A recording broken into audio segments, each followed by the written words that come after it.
December 12వ దినపాఠము. నేనిప్పుడే పానార్పణముగా పోయబడుచున్నాను. నేను వెడలిపోవు కాలము సమీపమైనది. మంచి పోరాటం పోరాడి తిని, నా పరుగు కడముట్టించి తిని, విశ్వాసమును కాపాడుకుంటుని.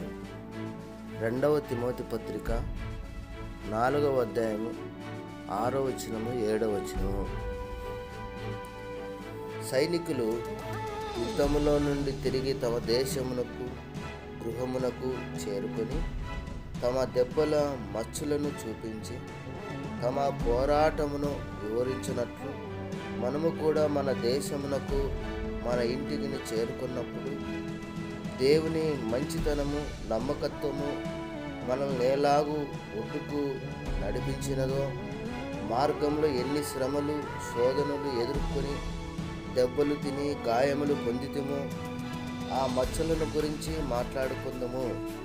తెల్లని వస్త్రములు ధరించుకొని అక్కడ నిలుచుండిన వాటిని గురించి వీరందరూ ఒకరు తప్ప మహాశ్రమను అనుభవించి వచ్చిన వారిని చెప్పబడు సమూహములో నేనుండ నిష్టపడను.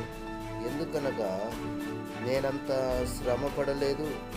నేను తప్ప తక్కిన వారందరూ శ్రమపడిన వారే. ఒక్కసారి కూడా ఈ పరిశుద్ధుడు దుఃఖము అనుభవింపలేదని నీ వైపు రేలు చూపింపబడుటకు నీవిష్టపడదువా?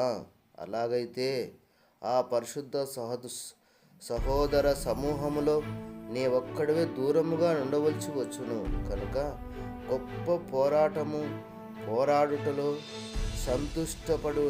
సంతుష్టిపడుదము.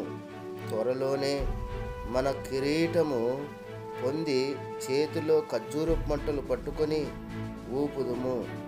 నీవెక్కడ దెబ్బలు తగిలినదని ఒక సిపాయిని తన వైద్యుడు అడిగెను.